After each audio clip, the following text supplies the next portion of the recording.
Sobat Podcastra MIPA UNESA, selamat datang di Podcastra, Podcast Advokastra MIPA UNESA Season 1. Sebelumnya, perkenalkan, saya Wahyu Aprilia sebagai host pada Podcastra kali ini. Pada Podcastra Season 1 kali ini, akan membahas hot news yang sedang menjadi perbincangan di dunia pendidikan. Seperti diketahui, baru-baru ini, Menteri Pendidikan Kebudayaan Riset dan Teknologi, yaitu Bapak Nadiem Makarim, mengusulkan gagasannya mengenai marketplace guru untuk mengatasi permasalahan dan perekrutan guru, terutama guru P3K. Yang mana, skema perekrutannya ini menuai pro kontra di dunia pendidikan. Nah, di Podcastra kali ini, kita nggak sendiri nih. Kita akan ditemani oleh narasumber spesial yang dulunya menjabat sebagai Wakil Ketua BMF MIPA UNESA periode 2021. Halo Kak Tiwi. Iya, halo. Gimana nih kabarnya? Alhamdulillah baik sih. Berdasarkan informasi dan rumor-rumor yang beredar, Kak Tiwi ini sedang menjalankan studi S2 loh teman-teman. Boleh dong Kak berbagi sedikit cerita tentang motivasi dan rutinitas kegiatannya saat ini bagaimana? Benar sekali, bukan cuma sekedar rumor sih. Sekarang aku lagi melanjutkan program studiku di S2 Pendidikan Sains di salah satu prodi di Fakultas Matematika dan Pengetahuan Alam di Universitas Negeri Surabaya. Jadi motivasi sama rutinitas kegiatanku sehari-hari ya kuliah yang pasti, karena tapi untuk S2 itu tidak terlalu sibuk untuk di kampus, melainkan hanya sekedar terkait dengan mengerjakan tugasnya saja sih. Nah, motivasinya buat lanjut ke S2 itu juga terkait dengan jenjang karirnya. Nah, ini sangat berkaitan dengan topik yang sebentar lagi akan kita bahas bersama-sama ya Kak ya. Jadi kita akan kebetulan dulu masa studi S1-nya saya juga di pendidikan biologi, dan kemudian melanjutkan studi pun juga di bidang pendidikan, namun di bidang pendidikan sains. Nah, otomatis saya pribadi itu sebagai lulusan sarjana pendidikan yang nantinya akan menjadi tenaga kependidikan seperti itu. Nah, mengapa dipilih? Sebenarnya nanti kita akan membahas berbicara terkait dengan tenaga pendidik selanjutnya seperti apa. Nah, itu juga menjadi salah satu motivasi saya mengapa saya itu melanjutkan program studi S2. Nah, itu karena jenjang karir yang saya pilih mengarahnya ya saya harus studi dulu gitu sih Kak. Sebenarnya motivasinya untuk sehari-hari ya lebih ke tujuan hidup itu tadi. Jadi kalau misalnya tiba-tiba down di tengah, balik lagi sebenarnya kita itu hidup untuk apa gitu kan. Kemudian kita kalau misalnya berbicara terkait dengan karir atau tenaga pendidik, sebenarnya kenapa sih dulu kita memilih untuk jenjang sekolah dan karir untuk menjadi seorang pendidik? Udah tinggal balik ke niat itu aja, nanti dia pasti bakalan mengikuti kembali sih moodnya buat balik jadi semangat lagi seperti yang awal-awal baru masuk itu. Gitu sih. Wah, motivasinya sangat bagus sekali ya Sobat Podcastra. Berarti Kak Tiwi ini lumayan sibuk nggak sih? Enggak sih, kalau sibuk itu dikatakan sibuk enggak, tapi kalau memang ada kegiatan di setiap harinya ya ada. Cuman beda antara produktif sama sibuk. Kalau nanti itu kalau di saya pribadi berbeda antara produktif sama sibuk. Biasanya yang tak pakai itu adalah skala prioritas, di mana aku harus mengerjakan tugas yang mana dulu. Nah, biasanya sih kalau misalnya ketemu sama teman-teman itu ya kebetulan ketemu dan pas pada hari itu lagi ngerjain banyak deadline gitu loh. Jadi kelihatannya memang kok riwa-riwi sibuk dan lain sebagainya. Itu sebenarnya enggak, aku ada di sisi lain juga ya rebahan di rumah gitu kan. Kalau misalnya weekend gitu ya tetap healing, jalan-jalan kemana-mana. Enggak sih, ya itu kebetulan aja lagi lihat aku pas riwa-riwi untuk ngerjain tugas dan kegiatan lainnya. Gitu sih. Baik Sobat Podcastra, back to topic. Nah, dari judulnya saja, Marketplace Guru, di mana marketplace yang selama ini kita kenal merupakan fitur yang digunakan untuk belanja online, sekarang malah diterapkan di rekrutmen guru. Sehingga dari situ banyak yang mengira, wah, kalau mau merekrut guru tinggal dimasukkan ke keranjang lalu dicekot aja nih. Kayak keranjang oranye biasanya. Marketplace Guru merupakan suatu database yang nanti akan didukung secara teknologi, di mana semua sekolah ini nanti dapat mengecek siapa saja yang akan menjadi guru atau siapa nanti yang akan sekolah undang menjadi guru di sekolah tersebut. Banyak sekali pro dan kontra terhadap gagasan unik Bapak Nadiem Makarim ini. Pasalnya, dari judulnya saja sudah banyak memunculkan spekulasi bahwa guru ini bisa diperjualbelikan. Padahal, marketplace guru yang dimaksud adalah sistem rekrutmen guru yang mana guru dijadikan objek promosi, kemudian setiap sekolah dapat memilih guru sesuai dengan kebutuhannya dengan melihat kualifikasi yang ada di marketplace guru.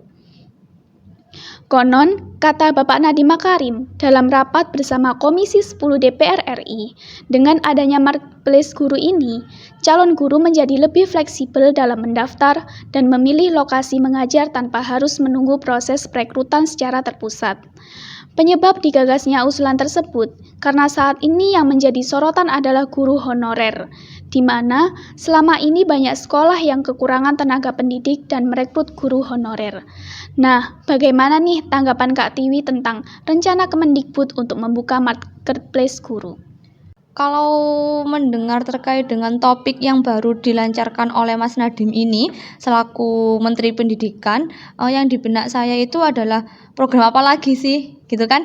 Kalau misalnya kita list atau kita kumpulkan beberapa program yang memang itu ditujukan kepada tenaga kependidikan, itu ada PPG, kemudian PPG pun nanti ada yang prajab dan lain sebagainya kayak gitu kan. Terus kemudian ada yang ASN, CPNS, terus kemudian P3K, kemudian ada guru penggerak juga, dan yang terakhir ini yang baru-baru diluncurkan adalah marketplace. Nah, Pak Nadiem itu mengatakan bahwa ada 3 poin utama yang menjadi topik di marketplace itu. Yang pertama itu terkait dengan suplai guru, yang pertama terkait dengan guru honorer yang lulus seleksi ASN, kemudian yang kedua itu terkait dengan suplai guru lulusan dari PPG Prajab, dan yang ketiga itu adalah guru honorer yang masih menjadi calon guru ASN gitu.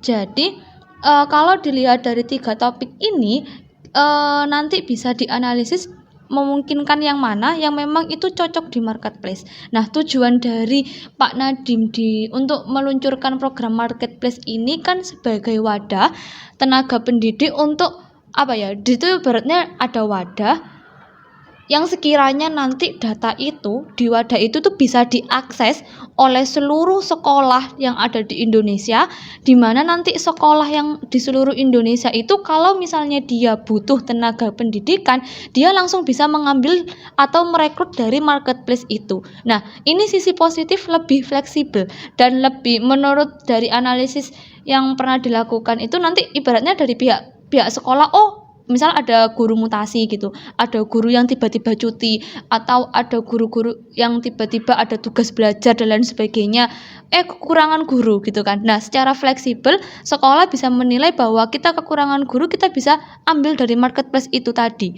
Nah, berdasarkan apa yang ada di marketplace, kita nanti lihat ke depannya perkembangan yang akan dianalisis sama Pak Nadiem itu sistem di dalamnya seperti apa, termasuk terkait dengan anggaran gajinya yang nanti akan diberikan kepada gurunya, kemudian rekrutmennya gimana, dan nanti apakah memang yang ASN yang seharusnya dia, sepertinya tahun ini itu untuk ASN bagi guru itu sudah tidak ada. Jadi untuk guru itu hanyalah program P3K, di mana program P3K ini yang ketika mau daftar itu harus terdaftar di mengajar dulu di sekolah, dia dapat data Dapodik, baru dia bisa ikut P3K gitu. Kalau misalnya belum, ya enggak bisa.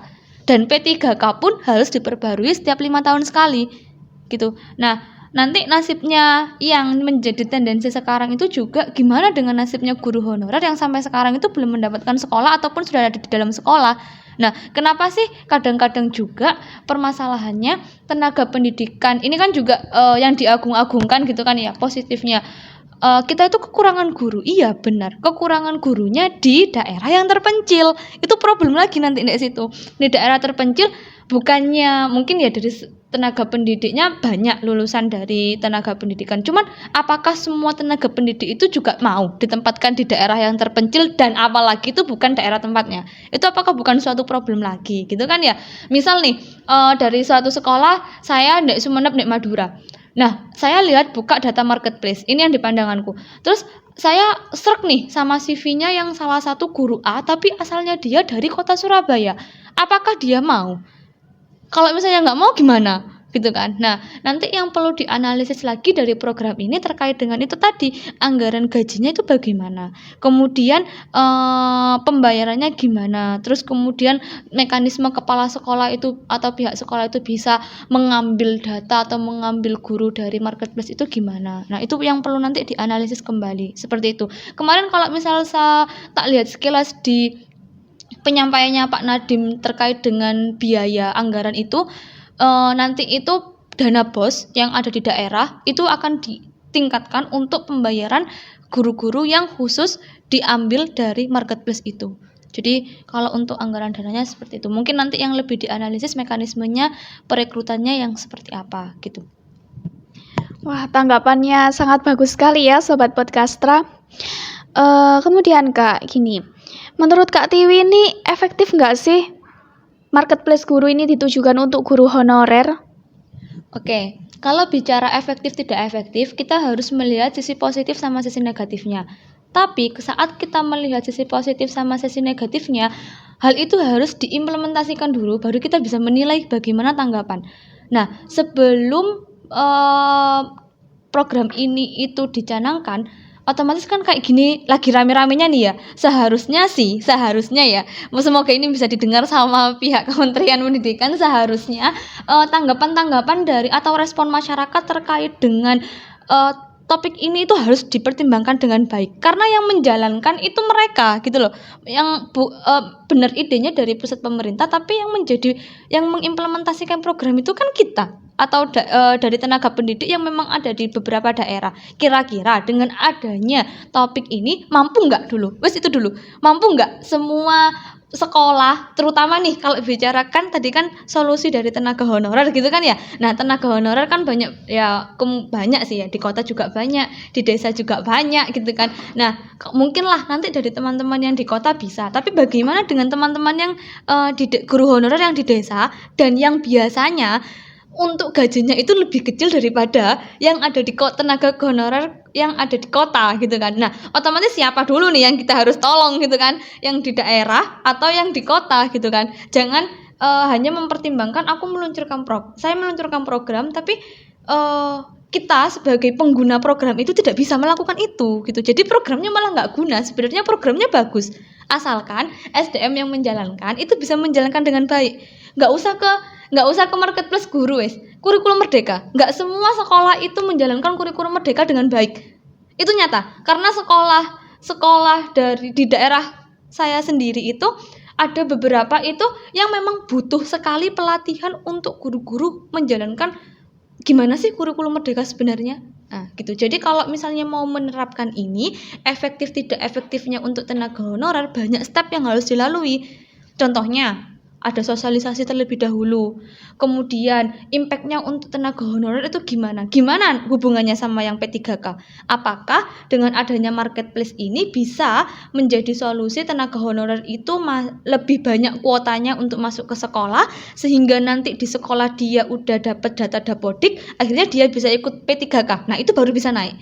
Tapi kalau misalnya beda lagi sama urusannya, kalau biasa sudah terbiasa dengan open recruitment atau pengambilan tenaga pendidik yang biasanya sebar pamflet CV di mana kayak disebar gitu-gitu, itu kan proses seleksi, proses wawancara gitu sama ibaratnya kayak mekanismenya. Kalau gambaran awalku ya kalau terkait dengan marketplace itu sama sih kayak CV itu kita tinggal nyemot, tapi nanti muncul problem lagi. Gimana kalau yang diambil itu adalah orang dalam? Misal nih aku di marketplace gitu kan ya, aku di marketplace, wes lah, kan nggak bakalan tahu toh rutinitas ke belakangku gimana gitu kan. Nanti bisa aja ada beberapa data yang diinputkan di marketplace itu data palsu gitu kan. Nah, atau enggak nanti hanya mengambil atau bahasa kasarnya sih kalau menurutku kasar banget, check out guru-guru yang memang dikenal gitu kan. Nah, itu bahaya itu. Ya sama aja dong, yang tertinggal tambah tertinggal, yang unggul ya tambah unggul, yang punya orang dalam ya tambah unggul.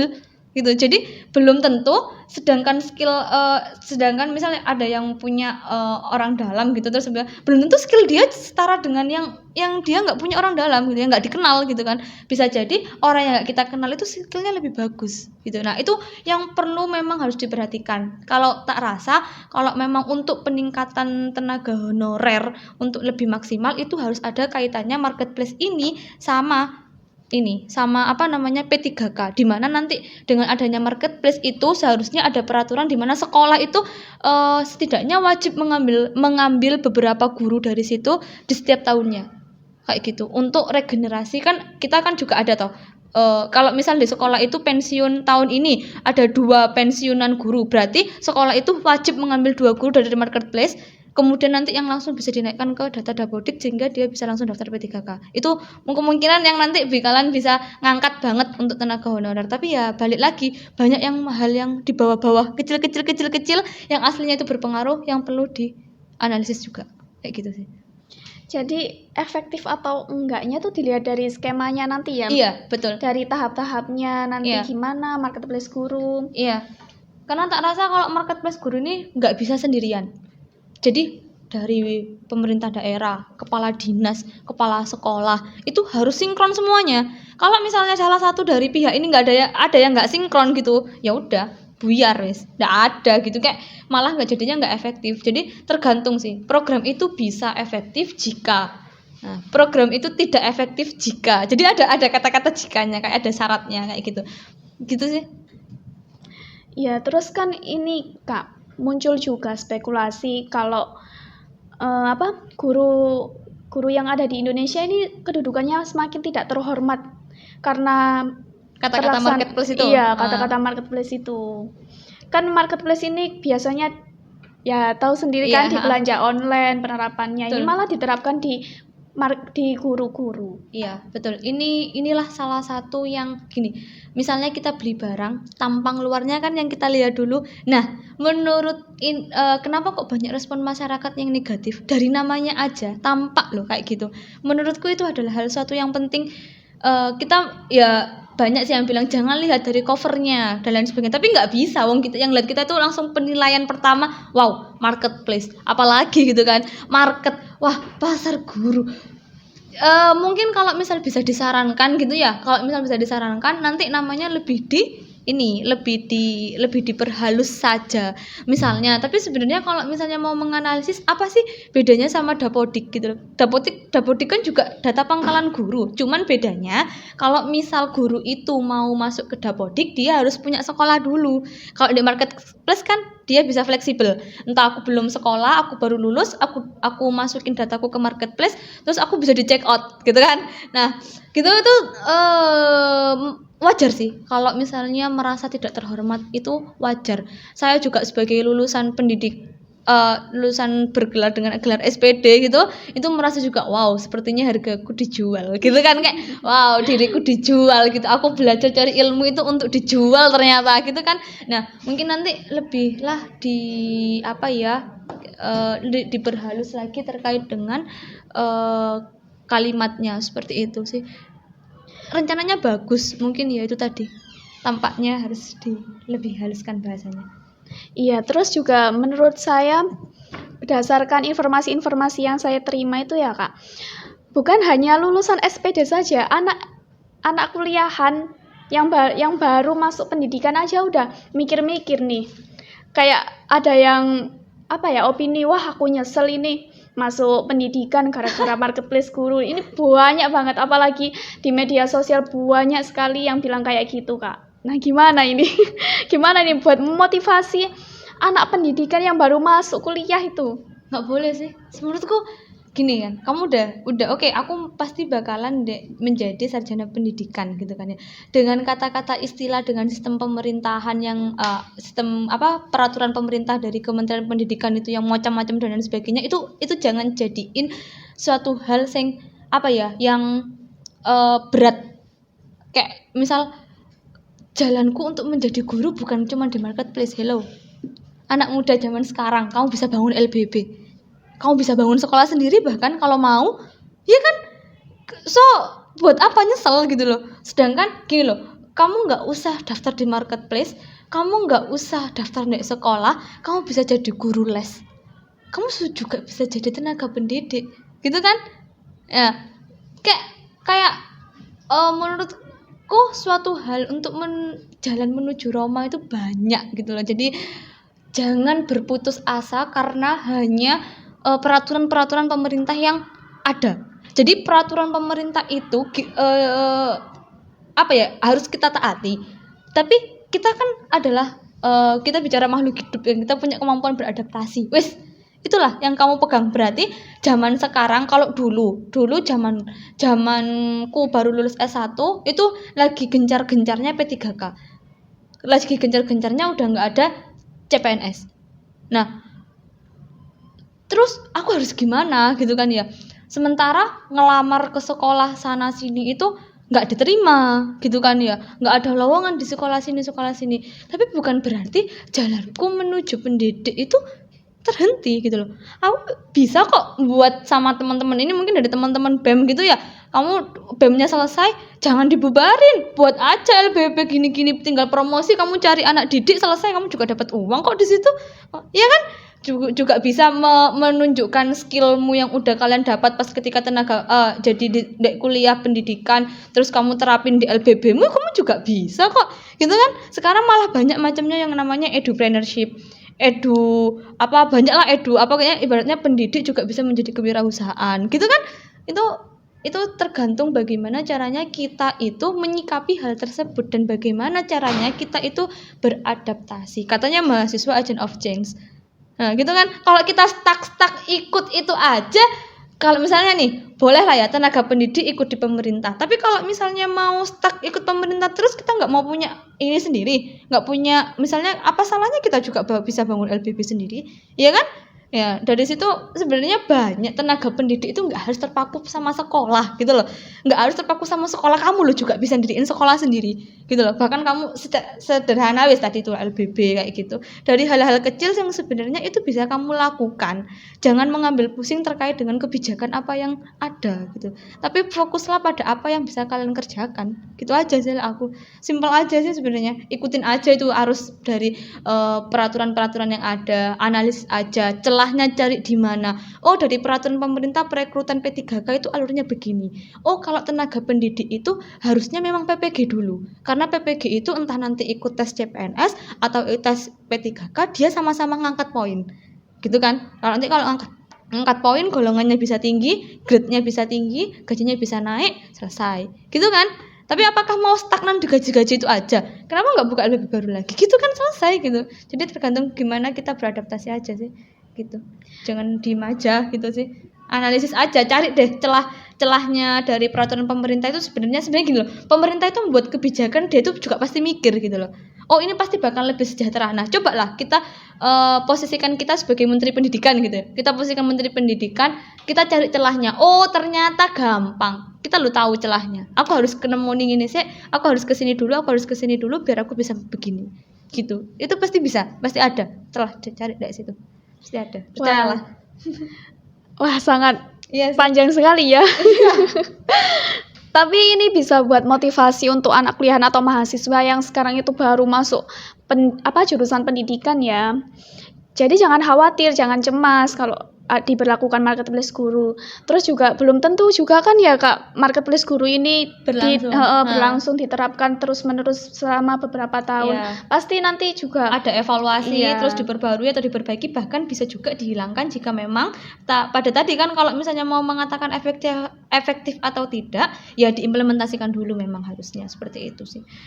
Nanti kan pasti nanti ada evaluasi sih. Nah, nanti dievaluasi kan bisa, ini dilanjut, ini nggak bisa dilanjut karena banyak protes dan sebagainya, itu harus juga dipertimbangkan gitu sih. Baik Kak, terus ini kita analisis saja. Dari kata marketplace ini udah bikin geleng-geleng kepala. Diperlakukan seperti komunitas. Saat ini aja guru udah dibikin ribet sama aplikasi-aplikasi yang marak keluhan. Ditambah sekarang muncul skema perekrutan seperti ini yang menimbulkan banyak opini yang muncul. Salah satunya guru merasa seperti barang dagangan, seperti yang dikatakan oleh Kak Tiwi tadi. Karena kan kita lihat namanya aja mikirnya kemana-mana kan. Ya jelas itu, jelas. nggak menutup kemungkinan, nggak menyalahkan juga sih sebenarnya kalau dari teman-teman tenaga pendidik atau dari warga masyarakat Indonesia itu mengatakan bahwa guru itu sebagai barang dagangan itu ya karena tampangnya aja kan udah marketplace gitu sih. Kan itu juga sempat pas ketika rapat yang bersama DPR itu juga langsung ada yang membantah kan. Nah, ya itu dengan secara analisis sekilas. Nah, ada lagi nih Kak opini selain itu tadi ya, malah lebih bahaya dan rawan lagi. Katanya dengan marketplace guru ini berpotensi nepotisme. Maksudnya yaitu berkembang ada orang dalam, kamu aman. Jadi pihak berwenang di sekolah akan memilih keluarga dan orang kenalannya. Yang penting itu relasi, soal kualitas dan prestasi ya nomor 2 gitu. Bagaimana nih tanggapannya Kak Tiwi terkait hal tersebut? Kalau itu sudah tidak bisa berkata-kata, belum ada marketplace aja sepertinya itu sudah terjadi, ya nggak? Iya, nggak betul sih? sekali. Iya kan? Nah, apalagi ada marketplace kayak gini. Ya, itu yang perlu dibenahi banyak faktor, terutama dari pihak sekolah sendiri ya harus sadar gitu loh. Kalau memang pingin dari anak peserta didik kita itu memiliki kualitas yang bagus, ya kita harus mengambil guru yang bagus gitu, memiliki kualitas yang bagus gitu kan, bukan melihat bahwa oh itu adalah ini, apalagi yang nggak selinier itu paling benar-benar paling mencolok banget. Nah jadi mungkin yang bisa kita lakukan terkait dengan hal itu ya gimana ya nggak bisa yang perlu diperbaiki itu adalah dari banyak sisi, dari segi sekolahnya, kemudian dari kepala dinas daerahnya itu kan. Kalau bicara terkait dengan mungkin kalau nanti ke kementerian itu terlalu luas ya, karena nanti ini lebih bisa diidentifikasi di daerah karena lingkungannya lebih sempit. Jadi nanti kepala dinas pendidikan di daerah setempat atau kabupaten atau kota setempat, di situ yang memang benar-benar harus waspada terkait dengan hal ini gitu, terkait dengan perekrutan guru dari marketplace itu. Apakah nanti harus ada tahap wawancaranya tah, harus ada tahap micro teaching tes sengaja dulu tah, entah nanti dia harus membuat contoh LKPD, RPP dan lain sebagainya dulu kah, atau seperti apa, itu juga harus perlu dipertimbangkan. Atau biasanya kan sudah ada ini rubrik untuk guru ini memang layak untuk dan siap untuk menjadi pengajar di sekolah gitu. Dilihat apakah dia sudah punya sertifikat PPG gitu kan. Nah, sertifikat profesi guru. Nah, itu menjadi poin hal yang memang harus perlu diperhatikan dalam rekrutmen itu tadi. Ya, harus butuh ini sih. Ketat prosesnya, harus itu. Itu sih. Tapi nanti timbul lagi dipersulit. Nah, gitu kan nanti ya problem enggak bakalan selesai sih. Memang tergantung bagaimana kita menyikapinya dan ya membantas kita memang benar nggak bisa memberantas semuanya, tapi kita setidaknya bisa meminimalisir hal itu terjadi gitu aja. Ya itu tadi, dari kepala dinas juga harus memantau terus kepala sekolah juga harus punya kesadaran penuh gitu loh. Kalau misalnya kita menjadi guru di sekolah itu dan itu terjadi kayak misal itu tadi ya orang dalam dan lain sebagainya, ya mungkin nanti bisalah ketika ada evaluasi akhir semester di sekolah itu bisa dijadikan evaluasi bersama gitu sih. Jadi ini tidak hanya dari sekolahnya aja ya, mungkin dari atasannya itu lebih ngasih peraturannya. Betul. Gitu, lebih ketat lagi buat biar ada peraturan yang lebih ketat gitu loh Kak. Iya, betul. Daripada nanti udah dipilih ternyata nggak sesuai gitu, nggak sesuai sama kriterianya gitu, malah ada yang kurang gara-gara itu tadi relasi ya. Iya, betul. Nah, untuk yang terakhir nih Kak, dari skema perekrutannya menurut Kak Tiwi, apakah marketplace guru ini menjadi solusi atau justru malah mempersulit guru? Kalau menjadi solusi aku belum bisa bilang, karena nggak bisa bilang karena solusi atau tidaknya kalau ini masih angan-angan. Jadi solusi enggak, aku enggak berani bilang itu solusi, enggak. Karena kalau misalnya dianalisis ternyata masih banyak celah-celah yang harus kita tutup. Dan buktinya dari analisis respon lah, ibaratnya belum implementasi nih ya. Analisis respon yang diberikan aja sama pihak masyarakat, kita lihat aja lebih banyak negatifnya apa banyak positifnya. Kalau memang misalnya lagi banyak negatifnya, langsung dijudge, oh ini gini, marketplace guru itu malah merendahkan dulu dan lain sebagainya. Lo belum diimplementasikan aja lo udah banyak yang protes. Berarti kan udah memang nggak sesuai. Berarti perlu dipertanyakan solusi atau tidak. Nah, kalau bicara kayak gini, berarti solusinya semakin sedikit ya kan gitu kan. Nanti kalau misalnya dari pihak kementerian berkata bahwa ini loh lebih fleksibel gitu, oke gitu kan, kita bisa terima itu memang lebih fleksibel. Cuman dikatakan itu solusi atau tidak, kita tidak bisa mengatakan iya itu solusi, enggak. Tapi ya itu tadi loh, dari respon masyarakat kita juga sudah bisa lihat, bisa ditarik garis besar kan seperti apa. Nah terus kemudian bagaimana nanti, ya tergantung aja mekanisme ini kan baru rancangan awal gitu kan, nggak tahu toh di dalamnya sistemnya seperti apa gitu. Kalau menurutku takutnya nanti daripada banyak program malah bingung semua nih, marketplace guru lah, ada yang PPG lah, ada yang P3K lah saja nih. Ini sebenarnya mau gimana gitu loh. Sebenarnya aku harus ngapain dulu? Aku daftar marketplace dulu, atau aku ikut PPG dulu, atau aku cari orang dalam buat bisa masuk sekolah, atau aku harus bangun sekolah dan lain-lain. Itu kan nanti malah kayak, apalagi kalau sudah ini biasanya putus harapan. Kalau misalnya udah kena orang dalam itu putus harapan. Itu hal yang perlu memang harus diperbaiki dulu gitu loh sebelum mencanangkan program ini gitu. Jadi dikatakan solusi atau efektif nggak bisa jawab sih ya, karena kalau udah dilihat dari respon masyarakatnya aja udah gitulah. Mari kita simpulkan bersama-sama aja. Benar sekali. Jadi konsep marketplace guru ini merupakan sebuah ide yang inovatif dan menarik untuk memecahkan masalah kekurangan tenaga pendidik di Indonesia. Namun konsep ini juga memiliki beberapa kelemahan dan tantangan ya Kak ya. Betul. Yang perlu dipertimbangkan dan diselesaikan sebelum diimplementasikan, yaitu pada tahun 2024 mendatang. Iya, belum lagi nanti kita 2024 ganti presiden. Iya, ada benar. isu juga ganti presiden, ganti menteri, ganti semuanya. Nah, itu nanti ada kaitannya. Udah itu nanti ribet lagi. Jadi nggak usah pusing-pusing dulu. Kita ikutin aja dulu. Iya. Ya, kita ikuti alurnya dulu, kan ini juga masih menjadi konsep gitu ya, Betul. masih kayak rancangan gitu, belum fix. Betul. Nah, sebagai penutup perbincangan kita kali ini mengenai marketplace guru, mungkin dari Kak Tiwi bisa menyampaikan sedikit pesan atau sepatah kata untuk tenaga pendidik atau ke pemerintah? Kalau dari calon tenaga pendidik sama pemerintah ya, untuk calon dari teman-teman sebagai misal calon mahasiswa untuk yang nanti lulusannya bakalan mendapatkan gelar SPD gitu kan, yang pertama bulatkan tekadmu, memang kalian memang benar-benar menjadi tenaga pendidik.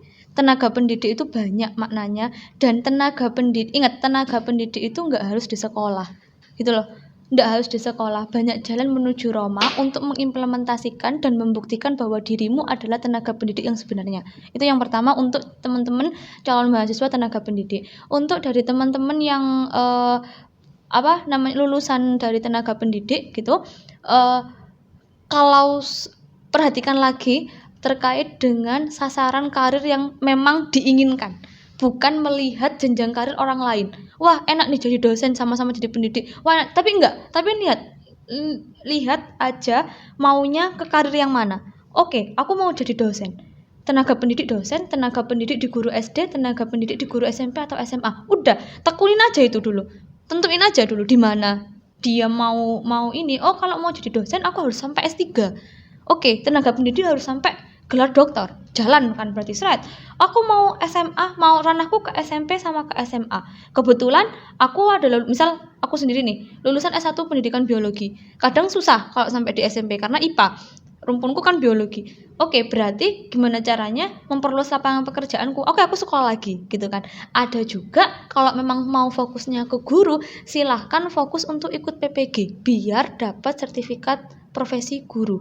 Karena dengan adanya sertifikat PPG itu nanti bisa buat ibaratnya kalian sudah di CV itu udah punya pengalaman dan sudah termasuk ke dalam guru yang profesional dan sudah siap mengajar. Poin plus gitu. Jadi kalau memang misalnya belum mendapatkan sekolah sambil nunggu, bagi teman-teman yang udah baru lulus itu silahkan ikut PPG atau lanjut studi. Nah, lanjut studinya kayak yaitu S2, terus habis itu lanjut nanti ke S3. Tapi minta tolong langkah yang diambil harus disesuaikan dengan jenjang karir apa sih yang kalian mau tuju gitu loh. Kalau misalnya mau jadi dosen, nanti pasti ada pertimbangan lagi, mau PPG dulu atau S2 dulu. Nah, itu nanti lebih rumit lagi. Nah, makanya harus dipertimbangkan, jadilah dirimu sendiri untuk memilih jenjang karirmu sendiri, gitu kan. Terus untuk bagi calon guru-guru honorer gitu kan ya, jangan patah semangat karena tenaga pendidik itu adalah pekerjaan yang mulia dan gak bisa dinilai dari segi apapun. Yang paham guru itu mulia adalah ada orang-orang yang berilmu gitu kan. Jadi nggak ada ruginya kita sebagai tenaga pendidik, dan tenaga pendidik pun itu bisa dimanapun dan kapanpun. Kalau misalnya dari tenaga honorer dirasa di sekolah itu atau di mana tidak disejahterakan, ya silahkan untuk mencari jalan yang lain, misal seperti membuka LBB atau tambahan lain dan lain sebagainya. Itu sih. Dan ya itu tadi, kalau sudah jadi tenaga honorer kan berarti dia bisa masuk data Dapodik nantinya. Nah, itu diusahakan teruslah jenjang karirnya seperti itu. Dan jangan bingung dulu kepada hal-hal yang memang itu bukan menjadi kebijakan utama. Gitu. Jadi jangan bingung, misal ada isu marketplace dan sebagainya, nggak usah bingung dulu, biarin dari pihak pemerintah itu mempersiapkan dulu. Nah, untuk pesan-pesan dari pesan saya untuk pihak pemerintah selaku perancang sistem pendidikan yang ada di Indonesia, perlulah diperhatikan terkait dengan respon dari masyarakat sebelum mengimplementasikan program itu. Karena benar, rancangan itu dari pemerintah pusat, tapi kita juga jangan lepas bagaimana kira-kira mampu nggak pengimplementasiannya yang seperti itu dari tenaga pendidik atau dari yang pemegang kebijakan pengaturan tenaga pendidik di daerah itu kira-kira paham nggak? Sehingga nanti akhirnya bisa menyelesaikan masalah pemerataan guru di sekolah-sekolah yang memang kekurangan tenaga pengajar seperti itu. Itu aja sih pesanku. Jadi jangan patah semangat, karena menurutku itu tadi, tenaga pendidik bukan hanya di sekolah. Selesai. Baik, itu tadi merupakan penyampaian sedikit pesan atau sepatah kata untuk calon tenaga pendidik, dan pemerintah. Terima kasih banyak untuk Kak Tiwi sudah menyampaikan sedikit pesannya. Baik, Sobat Podcastra, demikian podcast mengenai Marketplace Guru bersama Kak Tiwi. Semoga podcast kali ini dapat memberikan manfaat bagi kita semua, dan saya mengucapkan terima kasih kepada Kak Tiwi yang sudah menyempatkan waktunya untuk menjadi narasumber di Podcastra kali ini. Saya Wahyu Aprilia selaku host Podcastra, mohon maaf jika ada kesalahan dan terima kasih atas perhatiannya. Sampai jumpa di Podcastra season selanjutnya.